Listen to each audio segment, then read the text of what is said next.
तुम्ही तुम्ही या केसचे फक्त प्रत्यक्षदर्शी साक्षीदार आहात.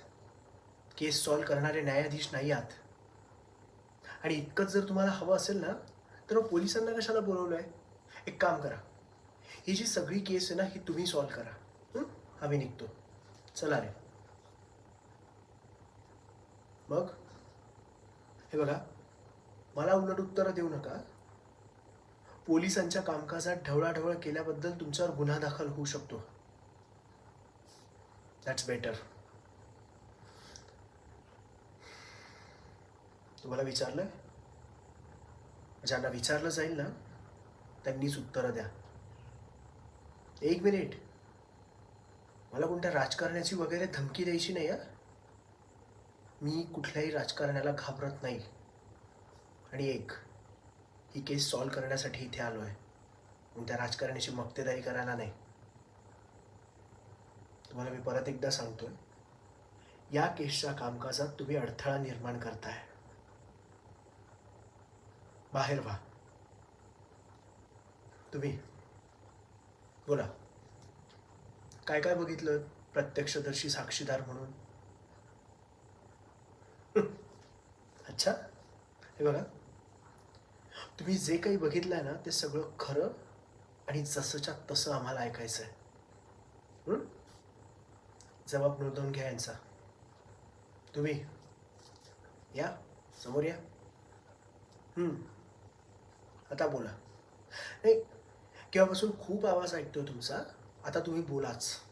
फार इच्छुक उमेदवार आहात तुम्ही हे सगळ्या केस सॉल्व्ह करण्याच्या या सगळ्या कामकाजामध्ये. बोला. काय? अहो, तुम्ही तुमचं नाव समोर येण्यासाठी घाबरताय. मग ही मागे बडबड कशासाठी करायची? एकतर गुन्हा होत असताना फक्त बघत बसायचं, तो थांबवण्याचा शून्य प्रयत्न करायचा, आणि त्यानंतर पोलीस आल्यानंतर तिथे बडबड बडबड करून त्यांच्या कामामध्ये त्यांना डिस्टर्ब करायचं. हे बघा, तुम्ही जे कोणी असाल, मला त्याच्याशी घेणं देणं नाहीये. तुम्ही 15 मिनिटं लेट आलात. गुन्हा झाल्यानंतर चालत या माणसाला आत्ताच्या आत्ता माझ्या तोंडासमोरून जायला सांगा.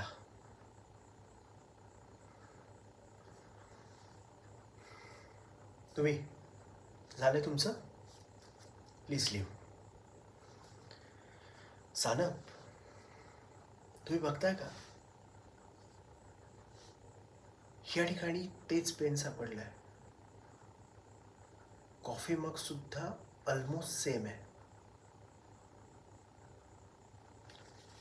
आणि या लेटरवर लिहिलेल्या त्या 4 लाईन,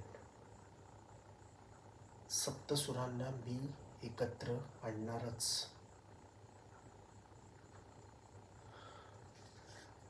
सानप, सानप, गाडी काढा. आपल्याला आत्ताच्या आत्ता तिला पकडायला जायला हवं. येस, रागिणी शिरसेकर. आता आपली भेट थेट मुंबई एअरपोर्टवर.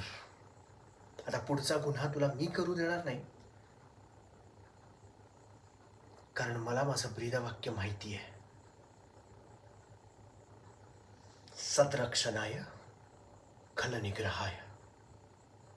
चला,